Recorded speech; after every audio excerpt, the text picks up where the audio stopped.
السلام عليكم ورحمة الله تعالى وبركاته. الحمد لله نحمده ونستعينه ونستغفره ونعوذ بالله من شرور أنفسنا ومن سيئات أعمالنا. من يهده الله فلا مضل له ومن يضلله فلا هادي له. ونشهد أن لا إله إلا الله وحده لا شريك له. ونشهد أن سيدنا ومولانا محمدا عبده ورسوله. أما بعد، فقد قال الله تعالى في القرآن الكريم والقرآن المجيد: فأعوذ بالله من الشيطان الرجيم. بسم الله الرحمن الرحيم. لقد كان لكم في رسول الله أسوة حسنة. فقال صلى الله عليه وسلم: وعن جابر رضي الله تعالى عنه قال: قال رسول الله صلى الله عليه وسلم: أما بعد، خير الحديث كتاب الله، وخير الهدي هدي محمد صلى الله عليه وسلم، وشر الأمور محدثاتها، وكل بدعة ضلالة. صدق الله العظيم وصدق رسوله النبي الكريم، ونحن على ذلك من الشاهدين والشاكرين. அல்லாஹ் தஆலாவின் பேரருள், அல்லாஹ் நம்மை முஸ்லிம்களாக முஃமின்களாக, அதிலும் குறிப்பாக தனது ஹபீப் நாயகம் முத்து முஹம்மது ரசூலுல்லாஹி ஸல்லல்லாஹு அலைஹி வஸல்லம் அவர்களின் உம்மத்திலே அல்லாஹ் நம்மை ஆக்கி வைத்தான். அல்ஹம்துலில்லாஹ், அல்ஹம்துலில்லாஹ். அன்பர்களே, இன்று உலகத்தில் வாழ வேண்டும் என்ற அந்த வாழ்க்கையிலே இன்றைய வாலிபர்கள் யாரை நோக்கி, யாரை பின்பற்றுகிறார்கள் என்று பார்த்தால் வித்தியாசமாக ஒரு சிலர்கள் தன்னுடைய தளபதிகளாக, தன்னுடைய ரோல் மாடலாக சினிமா நடிகர்களையும், சிலர்கள் கிரிக்கெட் விளையாட்டு வீரர்களையும், சிலர்கள் வேறு சிலரையும் இப்படி ஆக்கி வைத்துக் கொண்டு அவர்கள் உடுத்தியது போன்ற உடை, அவர் பேசியது போன்ற பேச்சு, அவர் வைத்தது போன்ற ஒரு முடி ஸ்டைல் பார்க்கிறோம் அல்லவா? நேற்று பஸ்ல வந்துகிட்டு இருந்தேன். என் பக்கத்துல அந்த பக்க சீட்ல ஒருத்தர் உட்கார்ந்து இருக்கார், ஒரு பையன். இந்த பக்கமும் முடிய காணா, இந்த பக்கமும் முடிய காணா. நான் முள்ளமன்றிக்கு தான் அந்த மாதிரி பார்த்திருக்கேன். நடுவுல மட்டும் இத்தான் பெருசு வச்சிருக்கிறாரு. நான் கூப்பிட்டு கேட்டேன், என்னங்க இது சார், இப்படி மட்டும் நடுவுல இப்படி வச்சிருக்கீங்களேன்னு.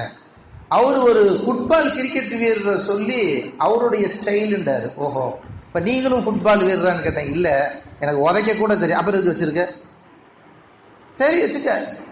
இப்படி யாரை பின்பற்றுகிறோம் என்று பார்த்தால், நம்முடைய வாலிபர்கள் இன்று அவர்கள் போடும் ஜீன்ஸ் பேண்டிலிருந்து அவர்கள் போடும் ஷர்ட் பட்டன்கள் வரை இவர் போட்டது போல, அவர் போட்டது போல என்றுதான் பின்பற்றிக் கொண்டிருக்கிறார்கள். நம்முடைய மதரசாவுக்கு ஒருத்தர் வந்தாரு. எங்க நாசர் உட்காந்து பேசிட்டு இருந்தாரு, ஒரு லேப்டாப் வாங்குற சம்பந்தமா. பார்த்தாக்கா பேண்ட் போட்டு வந்தாரு. பேண்ட்ல இங்க 4 கிழிச்சலு, இங்க 4 கிழிச்சலு, இந்த பக்கம் 4 கிழிஞ்சிருக்கு, அந்த பக்கம் 4 கிழிஞ்சிருக்கு. அதற்கு கேட்டாங்க, ஏப்பா ரொம்ப வறுமையா வீட்டுல, பாவம் கிழிஞ்ச பேண்ட் போட்டிருக்க. அப்படின்னு அந்த பையனுக்கு கோவம் வந்துருச்சு. ஏன் என்ன இப்படி சொல்லி பிடிக்கிறீங்க? பேண்ட் வாங்கி இந்த மாதிரி கரெக்டா அந்த 4 நாளா கிழிக்கிறதுக்கு மட்டும் 400 ரூபா கொடுத்துருக்கேன். 4 நாளா கிழிக்கிறதுக்கு மட்டும் 400 ரூபா கொடுத்துருப்பேன். சொன்னாங்க, 4 ரூபா பிளேடு வாங்கினா நானே கிழிச்சு கொடுத்துருப்பேன்ப்பா. இதுக்கு போய் இவ்வளவு நீ செஞ்சிட்டு இருக்கிறிய. 400 ரூபா கொடுத்து கிழிச்சிருக்காரு கஷ்டப்பட்டு அந்த இடத்த. இப்ப நல்லா இருந்த பேண்ட்டை கிழிச்சு போடுறாரு. என்னடான்னு கேட்டா அது ஒரு ஃபேஷன். இந்த பிச்சைக்காரனுங்கெல்லாம் பாத்தீங்கன்னா பழைய ட்ரெஸ் போட்டு தொங்கிட்டு இருக்கோம். அந்த மாதிரி இன்னைக்கு பேண்ட்லையும் ஷர்ட்லையும் தொங்க விட்டா அது ஒரு ஃபேஷன். இன்று எதை ஃபேஷன், எது பின்பற்றத்தக்கது என்பதெல்லாம் மாறி போய் யாராவது ஒருத்தர் செய்தால் அப்படியே செய்ய வேண்டும் என்ற நிலையில் நம்முடைய சமூகமும் மாறி போய் கொண்டிருக்க சூழ்நிலையில அல்லாஹ் குர்ஆனில யாரை பின்பற்ற வேண்டும் என்று சொல்லி காட்டுகிறான். அதனால பெருமானார் ஸல்லல்லாஹு அலைஹி வஸல்லம் அவர்கள் உலகத்திலேயே ஒரு உத்தம தலைவர் முஹம்மது நபியை விட வேற யாரும் இருக்க முடியாது. காரணம் என்ன தெரியுமா?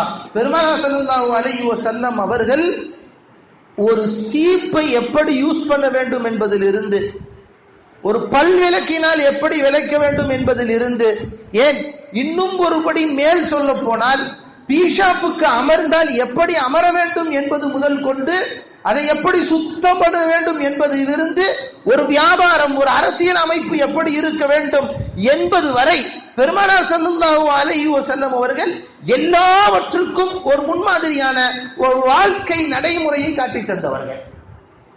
பெருமானார் ஸல்லல்லாஹு அலைஹி வஸல்லம் அவர்கள் மட்டுமே. இவர்கள் யாரை பின்பற்றுகிறார்களோ அவர்கள் எல்லாம் ஒரு முடிவைக்கல பின்பற்றலாம். அவன் வாழ்க்கையை பின்பற்ற முடியுமா? அவனுடைய அந்தரங்க வாழ்க்கையை கை வைக்க முடியுமா? யாரெல்லாம் பேண்ட் யார் போடுற மாதிரி பார்த்து போட்டாங்களோ அவர்கள் யாரை பின்பற்றினாரோ அவரை போன்று பிஷாப் இருக்க முடியுமா? அவர் எப்படி இருந்தான், அவன் எப்படி இருக்கிறான், அவன் உள் வாழ்க்கை என்ன, வெளி வாழ்க்கை என்ன, பின்பற்றவே முடியாது. நாரிப்போன வாழ்க்கைகள். ஆனால் பெருமானார் ஸல்லல்லாஹு அலைஹி வஸல்லம் அவர்களுடைய ஒவ்வொரு சுன்னத்துக்களும், ஒவ்வொரு அடிப்படைகளும், அவர்கள் சொல்லும் செயலும் பின்பற்றத்தக்கவைகள். அதனால்தான் அல்லாஹ் தஆலா குர்ஆன்ல சொல்லுகிறான், லகத் கான லக்கும் ஃபீ ரசூலில்லாஹி உஸ்வத்துல் ஹஸனா. பெருமானார் ஸல்லல்லாஹு அலைஹி வஸல்லம் அவர்களுடைய வாழ்க்கையில் உங்களுக்கு மிக அழகிய முன்மாதிரி இருக்கிறது. மிக அழகிய முன்மாதிரி. நிறைய முன்மாதிரிகளை சொல்லிக்கொண்டே போகலாம். நிறைய முன்மாதிரிகள் பெருமானார் ஸல்லல்லாஹு அலைஹி வஸல்லம் இடத்துல. உதாரணத்துக்கு ஒண்ணும் இல்லை, ஒரு நமக்கு தெரிஞ்ச சம்பவம், நமக்கு தெரிந்த ஒரு சம்பவம் தான். பெருமானார் ஸல்லல்லாஹு அலைஹி வஸல்லம் ஒரு பாட்டி வந்தாங்க. அந்த ஒரு அம்மா வந்துச்சு. அந்த அம்மா திராட்சை கனிகளை கொண்டு வந்தார்கள். அதை பெருமானார் ஸல்லல்லாஹு அலைஹி வஸல்லம் வாயில் எடுத்து வைத்தார்கள். எப்பொழுதும் பெருமானாருடைய பழக்கம் இருப்பவருக்கெல்லாம் கொடுத்து உண்பது, இருப்பவருக்கெல்லாம் கொடுத்து உண்பது பழக்கம். அன்று பெருமானார் வாயில் வைத்தவர்கள் எல்லா பழத்தையும் தானே ஒரு தட்டையும் சாப்பிட்டு முடிக்கிறார்கள். சஹாபாக்களுக்கு ஆச்சரியம், என்ன பெருமானார் இன்னைக்கு இப்படி செஞ்சுட்டாங்க? பெருமானார் ஸல்லல்லாஹு அலைஹி வஸல்லம் சொல்லுகிறார்கள், அந்த பழம் புளித்ததாக இருந்தது. நீங்க எல்லாம் வாயில வச்சா அப்படின்னு ஒரு கணக்கு குடிச்சு காட்டிடுவீங்க, மோத்த சுழிச்சிருவீங்க. அந்த பெண்மணி பெருமானாருக்கு இப்படிப்பட்ட பழத்தை கொடுத்தோமோ என்று மனம் நோகி போகும். எனவேதான் முழுவதையும் நானே சாப்பிட்டு விட்டேன் என்று சொன்னார்கள். இதை படிச்சுட்டு ஒரு சந்தேகம், நாமளும் ஒரு புளிப்பான எடுத்து வைக்கலாம், ஒரு ஆரஞ்சு பழத்தை எடுத்து வாயில வச்சு புளிப்பையே வெளிக்காட்டக்கூடாதுன்னு வாயில வச்சா நம்ம முகம் தானாவே மாறிடும். ஒரு 1 2 போனதுக்கு பிறகு வேண்டாம், 3வது வேண்டாம், கொஞ்சம் சமாளிக்குது. சமாளிச்சு கொஞ்சம் ரெடி ஆகி அதுக்கப்புறம் நார்மலா முகத்தோட சாப்பிட முடியுது. ஆனால் முதல் பழத்திலேயே முதல் வாயில வச்ச உடனே முடியல, ஒரு மாதிரி போயிருது. பெருமானார் முதல் பழத்திலேயே அவர்களுடைய முகம் மாறவில்லை என்றால் என்ன ஒரு அழகிய நற்குணம், என்ன ஒரு அழகான முன்மாதிரி. அதே பெருமானாருடைய இன்னொரு வாழ்க்கை வரலாறு நாம் கேள்விப்பட்ட செய்தி தான். பெருமானார் ஸல்லல்லாஹு அலைஹி வஸல்லம் போய் கொண்டிருக்கிறார்கள். ஒரு வயதான பெண்மணி ஒரு தூக்க முடியாத சாமான்களை தூக்கி கொண்டு செல்லுகிறார். மக்காவின் எல்லையிலே பெருமானார் பார்த்தவர்கள் ஓடி சென்று வாங்குகிறார்கள். இந்த இடத்துல ஒன்னு யோசிச்சு பார்க்கணும், என்னைக்காவது நாம முதியோர்கள் யாராவது தூக்க முடியாத சாமான தூக்கிட்டு போய் ரோட்ல போய் நான் தூக்கிட்டு வரணும் வாங்கியிருக்கமா? யோசிச்சு பாருங்க.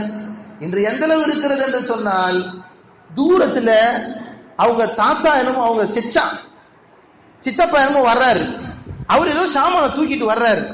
பையனும் என் கூட ஒருத்தன் வந்துகிட்டு இருந்தான். அவன் அஜர்த்து 1 நிமிஷம் எஸ்கேப் ஆயிட்டான். ஏண்டா? 1 நிமிஷம் தான்.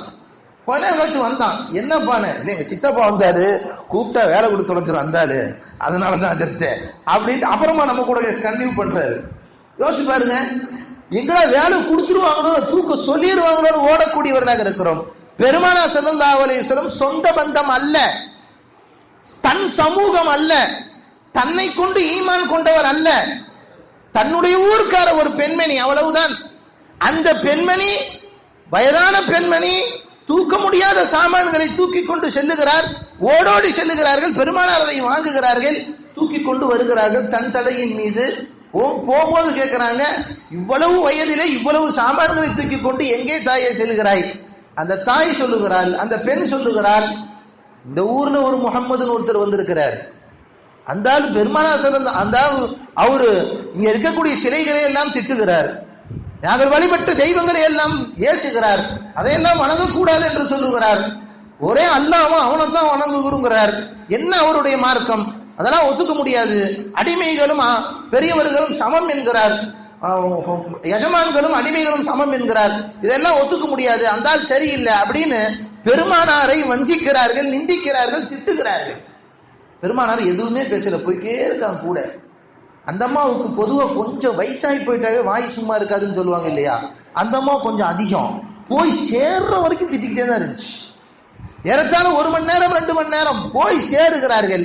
ஒரு எல்லையை அடைந்த பிறகு போதும் தம்பி, ரொம்ப சந்தோஷம்பா நீ கொண்டு கொடுத்ததுக்குன்னு அந்த அம்மா வாங்கி வைக்கும் போது கேட்ட கேள்வி, நீ யாருப்பா தம்பி, நீ யார்? அப்போ சொன்னாங்க, இவ்வளவு நேரம் எந்த முகம்மதை திட்டிக் கொண்டு வந்தாயே அந்த முகமது ஸல்லல்லாஹு அலைஹி வஸல்லம். அதே இடத்திலேயே கலிமா சொல்லி முஸ்லிமானார்கள். வரலாறு சொல்லுகிறது அல்லவா, நாம் இடத்துல எந்த அளவுக்கு இந்த நற்குணங்கள் நம்ம இடத்துல குடிகொண்டிருக்கிறது. பெருமானார் ஸல்லல்லாஹு அலைஹி வஸல்லம் அவர்களை அணு அணுவாய் பின்பற்றிய சஹாபாக்கள் எங்கே, நாம் எங்கே ஒரு கணம் யோசித்து பார்க்கிறோம். அல்லாஹ் தஆலா சொல்லுகிறான், லகத் கான லக்கும் ஃபீ ரசூலில்லாஹி உஸ்வத்துன் ஹஸனா. உங்களுடைய பெருமானார் ஸல்லல்லாஹு அலைஹி வஸல்லம் உடைய வாழ்க்கை வரலாறுல உங்களுக்கு படிப்பினை இருக்கிறது, அழகிய நற்குணம் இருக்கிறது. கான குலுகுஹு அல் குர்ஆன். குர்ஆனையாகவே பெருமானாருடைய நற்குணங்கள் மாறி போய் அவருடைய எல்லா வரலாறுகளையும் தொட்டு பார்த்தால் பெருமானார் ஸல்லல்லாஹு அலைஹி வஸல்லம் ஒரு குர்ஆனுடைய வெளிபிம்பமாக, அதை வெளிக்காட்டக்கூடியவர்களாக பெருமானார் ஸல்லல்லாஹு அலைஹி வஸல்லம் வாழ்ந்தார்கள் என்பதை நாம் பார்க்கிறோம். பெருமானார் ஸல்லல்லாஹு அலைஹி வஸல்லத்தை பின்பற்றுவதுடைய அவசியம் என்ன?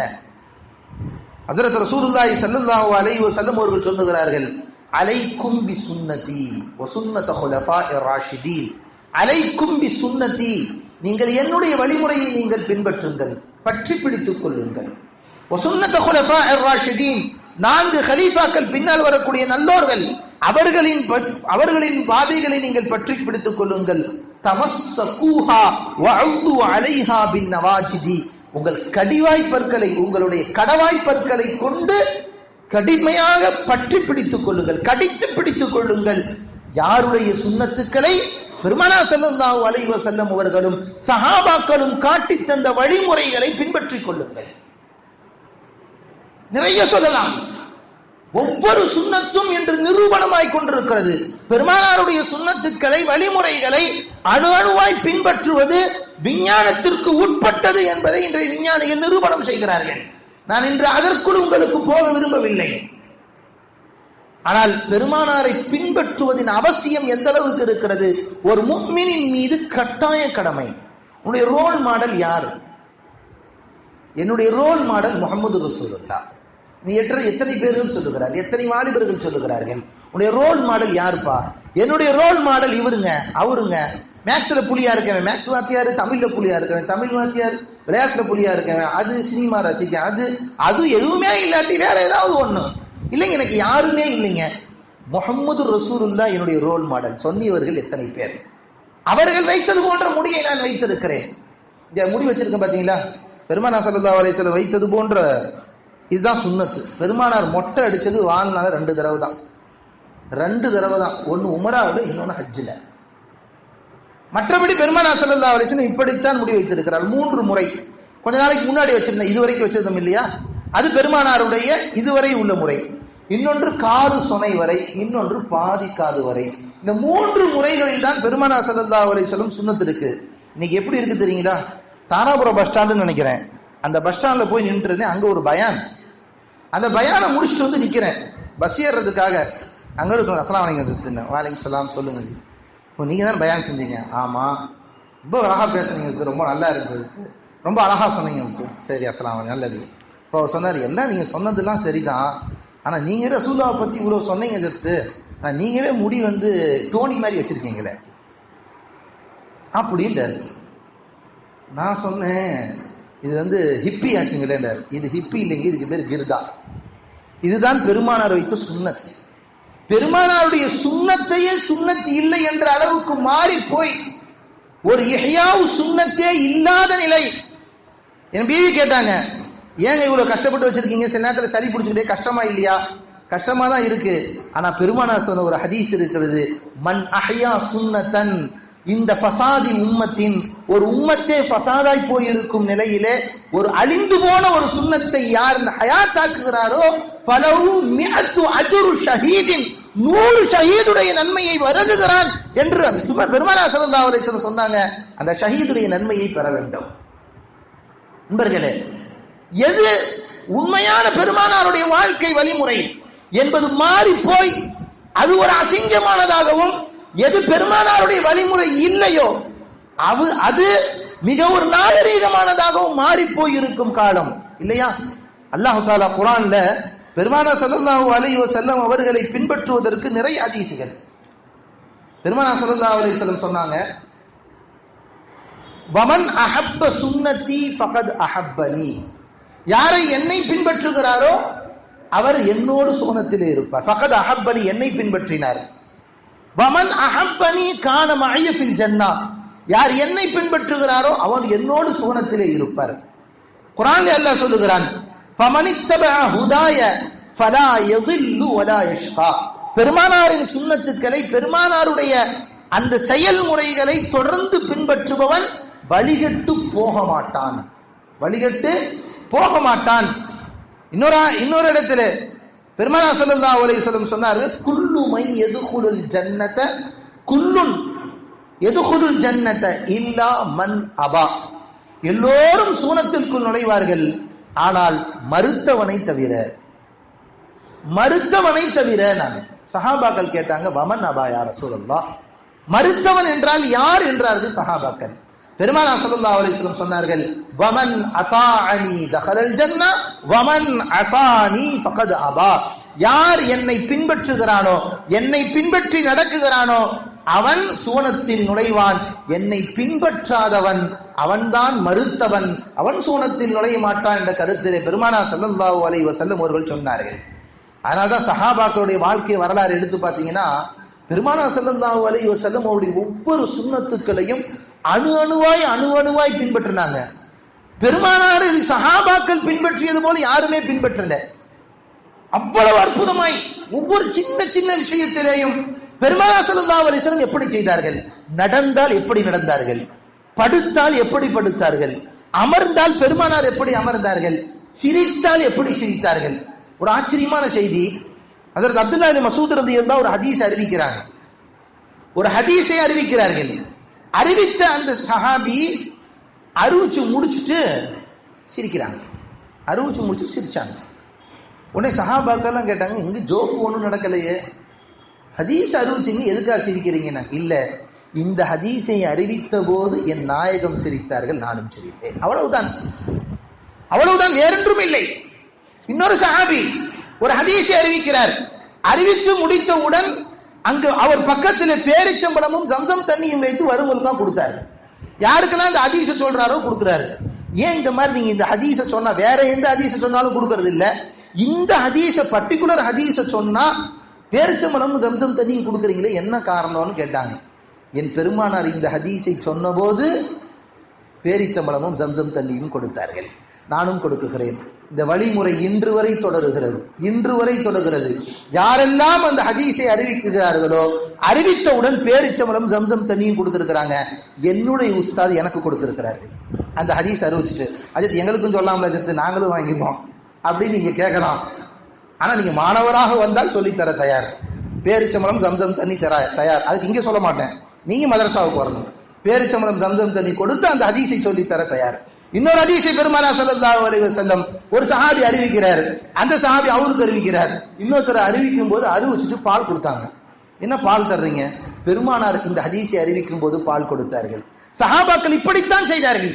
பெருமானார் செய்த எந்த சுன்னத்தாக இருந்தாலும் என் நாயகம் செய்தார்கள், நான் செய்கிறேன், அவ்வளவுதான். ஏன் செய்தார்கள், எதற்கு செய்தார்கள், அந்த பேச்செல்லாம் எனக்கு இல்லை. இது ஒருபடி மேலே போன செய்தவர்கள் ஹஜ்ரத் அப்துல்லாஹ் பின் உமர் ரலியல்லாஹு தஆலா. அப்துல்லாஹ் பின் உமர் ரலியல்லாஹு அன்ஹு ஒரு தடவை பிரயாணத்துக்கு போறாங்க. போயிட்டு இருக்கிறாங்க. போற வழியில ஒரு இடத்துல அவங்களுக்கு பிஷாப் வந்துருச்சு. நிப்பாட்ட சொன்னாங்க. குதிரை நிப்பாட்டாங்க. போனாங்க, பிஷாப் போனாங்க, ஒலு செஞ்சாங்க, தொழுதுட்டாங்க. தொழுதுட்டு திரும்பி கிளம்பினாங்க. அங்கிருந்து கிளம்பி ஒரு கொஞ்ச தூரம் தான், அரை பரலான்னு தான் போயிருப்பாங்க.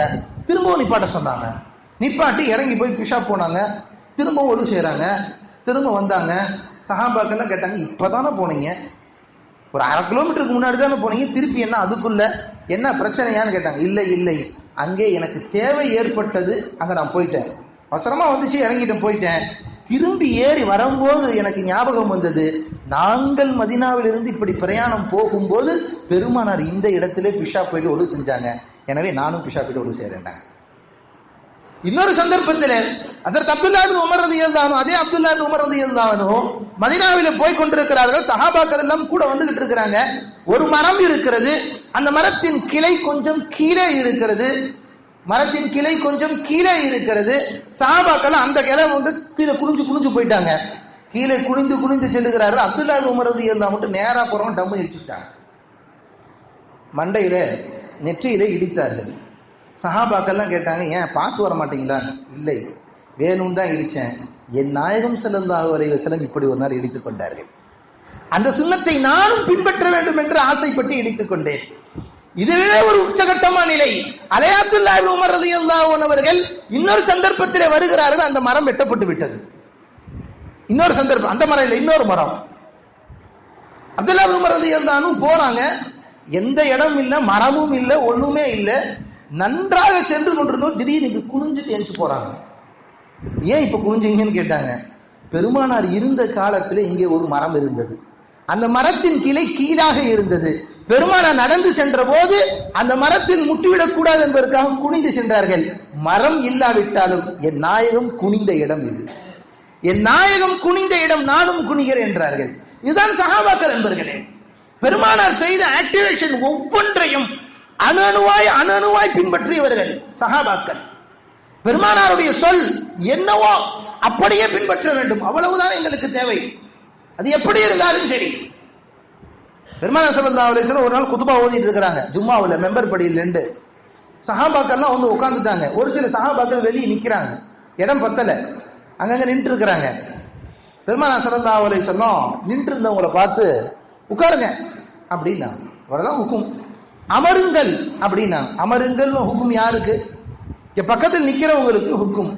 அது அலியன் கர்ரமல்லாஹு வஜ்ஹு அப்பதான் வீட்டுல இருந்து வந்துகிட்டு இருந்தாங்க, தெருவிலே வந்து கொண்டிருக்கிறார்கள். இவர்களுக்கு அந்த சப்தம் கேட்கிறது, அங்கே உட்கார்ந்துட்டாங்க. என் பெருமானாருடைய வாசகம் அமருங்கள் என்ற வாசகம், அது யாரை சொன்னார்களோ எனக்கு தெரியாது, அதே இடத்திலே அமர்ந்து விட்டார்கள். ஹஜ்ரத் அலியுன் கர்ரமல்லாஹு வஜ்ஹா எந்த நேரத்திலேயும் எந்த இடத்திலேயும் பெருமானாருடைய ஒரு சிறு சுன்னத்தை, ஒரே ஒரு சுன்னத்தை கூட விட்டுத்தரவில்லை சஹாபாக்கள். எந்த நேரமா இருந்தாலும் சரி, பெருமானார் செய்த செயல் அப்படியே செய்ய வேண்டும். இதுதான் சஹாபாக்குடைய வாழ்க்கை. மொத்த வாழ்க்கை எடுத்து பாருங்க, இது ஒரு சஹாபி ரெண்டு சஹாபியுடைய வாழ்க்கை அல்ல, எல்லா சஹாபாக்குடைய வாழ்க்கையும் அதுதான். எல்லா சஹாபாக்குடைய வாழ்க்கையும் பெருமானார் எப்படி வாழ்ந்து காட்டினார்கள், எப்படி சாப்பிட்டாங்க, எப்படி உட்கார்ந்தாங்க. இன்னைக்கு நம்ம பார்க்கிறோமா, பெருமானார் எப்படி நகம் வெட்டினார்கள்? நகம் வெட்டுறது பெருமானாருடைய சுன்னத்தான முறை என்ன? பெருமானார் ஸல்லல்லாஹு அலைஹி வஸல்லம் எப்படி நகம் வெட்டினார்கள்? தெரிஞ்சவங்க கை தூக்குங்க. பெருமானார் நகம் வெட்டிய முறை எனக்கு தெரியும், கை தூக்குங்க. 1 2 அல்ஹம்துலில்லாஹ், 3 4 5 6 7 பேர், 8 9 10 அல்ஹம்துலில்லாஹ். மற்றவங்க தெரியல பாத்தீங்களா? பெருமானார் ஸல்லல்லாஹு அலைஹி வஸல்லம் நகம் வெட்டிய முறை, விரல் விட்டும் எண்ணும் அளவிற்கு நபர்கள் தானே இருக்கிறோம். யோசிச்சு பாருங்க, பெருமானார் நகம் வெட்டிய முறை என்ன? பெருமானார் ஸல்லல்லாஹு அலைஹி வஸல்லம் நகம் வெட்ட ஆரம்பித்தால் வலது கையிலிருந்து ஆரம்பிப்பார்கள்.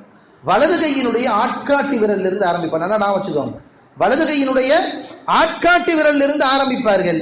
ஆரம்பித்து இங்கிருந்து வெட்டி கொண்டே வருவார்கள், இப்படி வெட்டிக்கிட்டே வருவாங்க. சுண்டு விரலில் முடியும் இல்லையா? முடிந்ததற்கு பின்பு இடது கையின் சுண்டு விரலை வைத்து விடுவார்கள். இடது கையின் சுண்டு விரல்ல இப்படியே வந்து இங்க வந்து பெருவிரலை வெட்டி விட்டு கடைசியாக இந்த விரலில் பெருவிரலை விட்டுவார்கள். இப்படி கை வச்சோம்னா இங்க இருந்து ஆரம்பிச்சு அப்படியே ஒரு ரவுண்டு. இது பெருமானார் ஸல்லல்லாஹு அலைஹி வஸல்லம் நகம் வெட்டிய சுன்னத், நகம் வெட்டுகின்ற வழிமுறை. பெருமானார் ஸல்லல்லாஹு அலைஹி வஸல்லம் கால் நகங்களை வெட்டுவதாக இருந்தால் பெருமானார் ஸல்லல்லாஹு அலைஹி வஸல்லம் முதலில் வலது காலை தான் வெட்டுவார்கள். அதிலேயும் வலது காலுடைய ஆள்காட்டி விரலை ஆரம்பிப்பார்கள், நடுவரல் பெருவரல் பக்கத்து வரல் இருக்கு இல்லைங்களா, அதை ஆரம்பிப்பார்கள், கடைசி வரல் வரை முடிப்பார்கள். முடித்து விட்டு அந்த பெருவரலை வெட்டி விடுவார்கள், முடிஞ்சு. இடது காலை வருவார்கள், அதே மாதிரி ஆள்காட்டி விரல்ல இருந்து ஆரம்பிச்சு இப்படி போவாங்க, கடைசியாக பெருவிரலை வெட்டுவார்கள். இது காலில் பெருமானார் ஸல்லல்லாஹு அலைஹி வஸல்லம் அவர்கள் வெட்டிய சுன்னத்தான வழிமுறை. பெருமானார் ஸல்லல்லாஹு அலைஹி வஸல்லம் அவர்கள் எந்த ஒரு சுன்னத்தையும் விட்டதாக இல்லை சஹாபாக்கள். பெருமானாருடைய ஒவ்வொரு சுன்னத்தையும் ஹஜ்ரத் ஹுதைஃபா ரலியல்லாஹு அன்ஹு அவர்கள் ரோம் சக்கரவர்த்திக்கு போறாங்க. இப்ப அமெரிக்கா மாதிரி. அந்த காலத்துல ரோம் நாடுங்கிறது இப்ப அமெரிக்கா மாதிரி வல்லரசு நாடுகளிலே உள்ளது, ஜப்பான் பிரிட்டன் மாதிரி. போறாங்க தூதுக்குழுவாக. கூட ஒரு 3 சஹாபாக்கள் போகிறார்கள். போய் பெருமானாருடைய ஓலையை தருவதற்காக போகும் நேரத்துல சஹாபாக்கள் போயிருக்கிறார்கள். அரசர் விருந்தளிக்கிறார், அரபு தேசத்திலிருந்து வந்திருக்கிறார் என்று விருந்தளிக்கிறார். விருந்திலே எல்லோரும் அமர்ந்திருக்கிறார்கள். ஹஜ்ரத் ஹுதைஃபா ரலியல்லாஹு அன்ஹு அவர்களும் அமர்ந்திருக்கிறார்கள். அமர்ந்திருக்கும் நேரத்திலே ரொட்டிகள் வைக்கப்படுகிறது, உணவுகள் வைக்கப்படுகிறது, எடுத்து உண்ணுகிறார்கள். உண்ணும் சமயத்திலே ஒரு சில உணவு, ஒரு துண்டு உணவு தட்டை விட்டும் கீழே விழுந்து விட்டது. அங்க இருப்பவர்கள் எல்லாம் மாற்று மத சகோதரர்கள், அவர்கள் இருக்கிறார்கள். ரோம் சக்கரவர்த்தி மன்னன் அமர்ந்திருக்கிறான், மந்திரிகள் அமர்ந்திருக்கிறார்கள், தளபதிகள் அமர்ந்திருக்கிறார்கள், எல்லோரும் பெரும் பெரும் நபர்கள் அமர்ந்திருக்கிறார்கள். இந்த சஹாபி போய் உட்கார்ந்து இருக்கிறாங்க. அப்படி எடுத்து உடனே அதை எடுத்தாங்க, பக்கத்துல தண்ணியில கழுவுனாங்க, திரும்பவும் பிஸ்மில்லான்னு வாயில போட்டாங்க. இதை பார்த்த உடனே சுத்தி இருக்கவங்க மூஞ்சி சுழிச்சிட்டாங்க. அரபுலகத்து சக்கரவர்த்தி முகமது ரசூலுல்லாஹ் அவர்களின் தூதுவராக வந்தவர் என்று சொன்னால் இப்படி ஒரு அசிங்கமான வேலையை செய்யறாரு, கீழே உள்ளதை எடுத்து சாப்பிடுறாரு என்று அவர்கள் எல்லாம் மூஞ்சி சுளிக்குகிறார்கள். பக்கத்துல இருந்த சஹாபி மெதுவா தட்டி விட்டு சொன்னாரு, ஹுதைஃபா கொஞ்சம் பொறுத்திருக்கலாம்ல, எல்லாம் பாருங்க மூஞ்சி சுளுக்குறாங்க அப்படிங்கிறார். சொன்ன வார்த்தை என்ன தெரியுமா? ஹுதைஃபா ரலியல்லாஹு அன்ஹு சொன்னார்கள், அத்ருக்கு சுன்னத ஹபீபி பிஹாஉலாயில் ஹுமகா, இந்த மடையர்களுக்காக வேண்டி என் நாயகத்தின் சுன்னத்தை நான் விட்டு விடுவேனா? என் நாயகம் இவ்வாறு எடுத்து சாப்பிட்டார்கள், நான் சாப்பிடுறேன். இவர்கள் எத்தனை பேர் என்னை முகம் சுளித்தாலும் சரி, என் நாயகத்தின் சுன்னத், அவர்களின் வழிமுறை, அதுதான் எனக்கு முக்கியம் என்றார்கள். என்றால் நாம் இன்று என்ன செய்து கொண்டிருக்கிறோம்? பெருமானார் அமர்ந்து சாப்பிட்டது போல் என்றாவது சாப்பிட்டு இருக்கிறோமா? பெருமானார் கட்டியான உணவுகளாக இருந்தால் 3 விரல் மட்டும்தான் சாப்பிடுவார்கள். இந்த விரல், இந்த விரல், இந்த விரல், 3 விரல்கள் மட்டும்தான் பெருமானார் சாப்பிட்டு இருக்கிறார்கள். இலகுவான உணவாக இருந்தால் மட்டுமே இந்த 2 விரலையும் சாப்பிடுவார்கள், சேர்த்துக் கொள்வார்கள். எனக்காவது பெருமானாருடைய உணவு உண்ணும் சுன்னத்து, உணவு உண்ணும் சுன்னத்து. கொஞ்சம் யோசிச்சு பாருங்க. பெருமானார் வாய் வைத்துதான் தண்ணீர் கொடுத்திருக்கிறார். இன்னைக்கு நிறைய பேர் நின்று அப்படியே ஊத்துறாங்க, கடகரகரன் ஊத்துறது. பசிதிலே நின்றும் ஏன் அடுத்தவர் குடிக்க மாட்டார்? இல்லை என்பர்களே, அடுத்தவர் வாய் வைத்த தண்ணீரை ரீக்குல் முஃமினீன லில் முஃமினீன ஷிஃபா, பெருமானார் ஸல்லல்லாஹு அலைஹி வஸல்லம் சொன்னார்கள், ஒரு முஃமினுடைய எச்சி இன்னொரு முஃமினுக்கு மருந்து என்றார்கள் பெருமானார் ஸல்லல்லாஹு அலைஹி வஸல்லம். அவர் குடிச்ச தண்ணீரை குடிக்கட்டும். ஒரு இடத்துல போனேன், தண்ணி எடுத்து குடிக்க போனேன், அங்க இருந்து சொன்னா அது அப்படி குடிக்காதீங்க, நின்று குடிங்க, இது மேல தூக்கி குடிங்கன்றார். ஏங்க, பல பேர் வர்ற இடம், பரவாயில்ல, என்னுடைய எச்சி யாராவது ஒருத்தருக்கு ஷிஃபாவாக இருக்கட்டும், என்னுடைய எச்சி யாராவது ஒருத்தருக்கு ஷிஃபாவாக இருக்கட்டும், அப்படித்தான் குடிப்பேன். பெருமானார் வாய் வைத்து தான் குடித்தார், நாம் வாய் வைத்து தான் குடிக்க வேண்டும். பெருமானார் ஸல்லல்லாஹு அலைஹி வஸல்லம் சொன்ன முறை. சமீபத்தில் ஒரு நபரை பார்க்க வேண்டிய ஒரு சூழ்நிலை, தண்ணி கொடுத்தேன், மேல தூக்கி குடிச்சாரு. நான் சொன்னேன், இல்லைங்க நீங்க தண்ணியை வாய் வச்சே குடிங்கன்னு. அவர் சொன்னார், இல்ல ஹஜ்ரத், நான் கம்பெனியில் வேலை பார்த்தவன், அப்படி பழகி போச்சு, வாய் வைத்து குடிக்க முடியவில்லை, வரமாட்டேங்குதுங்கிறார். பரவாயில்லைங்க, வாய் வச்சு குடிங்க, பெருமானாருடைய சுன்னத் என்று சொன்னால் அவர்னால் தண்ணி குடிக்கவே முடியல, இப்படி தூக்கி குடிச்சாதான் முடியுங்கிறார். ஒரு 70 வயசு கிழவர், இப்படியே பழகி போய்விட்டேன். பெருமானாருடைய சுன்னத் எந்த அளவிற்கு இந்த சமுதாயத்திலே விடப்பட்டு போயிருக்கிறது என்பதை நாம் யோசிக்கிறோம். என்னங்களா? இப்ப பெருமானார் ஸல்லல்லாஹு அலைஹி வஸல்லம் உடைய சுன்னத்துக்களை எந்த அளவுக்கு தெரிஞ்சுக்க பாத்தீங்கன்னா, நகம் வெட்டும் சுன்னத்து நமக்கு தெரியல. இப்ப தாடி வைக்கிற சுன்னத்து என்ன, முடி வைக்கிற சுன்னத்து என்ன, ஆடை அணியும் சுன்னத்து என்ன, பெருமானார் குளிக்கும் முறை என்ன, பெருமானார் உறங்கிய முறை என்ன, பெருமானார் நடந்த முறை என்ன, பெருமானார் அமர்ந்த முறை என்ன, பேசிய முறை என்ன, பழகிய முறை என்ன, பெருமானார் நற்குணங்கள் என்ன, பெருமானார் அந்நியர்களோடு எப்படி நடந்தார்கள், தன் வீட்டாரோடு எப்படி நடந்தார்கள், தன் குடும்பத்தினோடு எப்படி நடந்தார்கள், தன் நண்பர்களோடு எப்படி நடந்தார்கள், சிறுவர்களோடு குழந்தைகளோடு பெருமானார் எப்படி நடந்தார்கள், வாலிபர்களோடு எப்படி இருந்தார்கள், போர்க்களத்திலே எப்படி இருந்தார்கள், வீட்டிலே இருக்கும் போது எப்படி இருந்தார்கள், இப்படியெல்லாம் நாம் எவ்வளவோ விஷயங்களை இன்னும் பெருமானாருடைய வாழ்விலே அறிய வேண்டியவைகள் இருக்கிறது என்பதை நாம் யோசிக்க கடமைப்பட்டிருக்கிறோம். நான் திரும்ப திரும்ப சொல்ல வருவது அதுதான், நம்முடைய பிள்ளைகளுக்கும் நாமும் பெருமானாருடைய வரலாறையாவது முழுமையாக தெரிந்திருக்க வேண்டும். யோசிச்சு பாருங்க, எத்தனை பேர் பெருமானாருடைய வரலாறை நம் வீட்டிலே வைத்திருக்கிறோம், எத்தனை பேர் அதை முழுமையாக படித்து முடித்திருக்கிறோம். யோசிச்சு பாருங்க. எனவே அன்பர்களே, ஒரு சபதம் எடுங்க, இன்றைய ரபியுல் அவ்வல் இருந்து அடுத்த ரபியுல் அவ்வலுக்குள் பெருமானாருடைய முழு வரலாறையும் முழுமையாக படித்து முடிப்பேன், அவர் வரலாறை தெரிந்து முடிப்பேன். அவர்கள் வாழ்க்கையின் வரலாறு என்ன, அவர்கள் நடந்து காட்டிய வழிமுறை என்ன என்பதை தெரிந்து கொள்வேன் என்று எடுத்தால் கூட அல்லாஹ்வின் கிருபையால் பெருமானாருடைய வாழ்க்கை நம் வீட்டிலே வந்துவிடும் என்பர்களே. அல்லாஹ் தஆலா நம் அனைவர்களுக்கும் அந்த நல்ல பாக்கியத்தை தந்தல் புரிவானாக. வாஹிரு தஅவானா அனில் ஹம்துலில்லாஹி ரப்பில் ஆலமீன். அஸ்ஸலாமு அலைக்கும் வரஹ்மத்துல்லாஹி தஆலா வபரகாத்துஹு.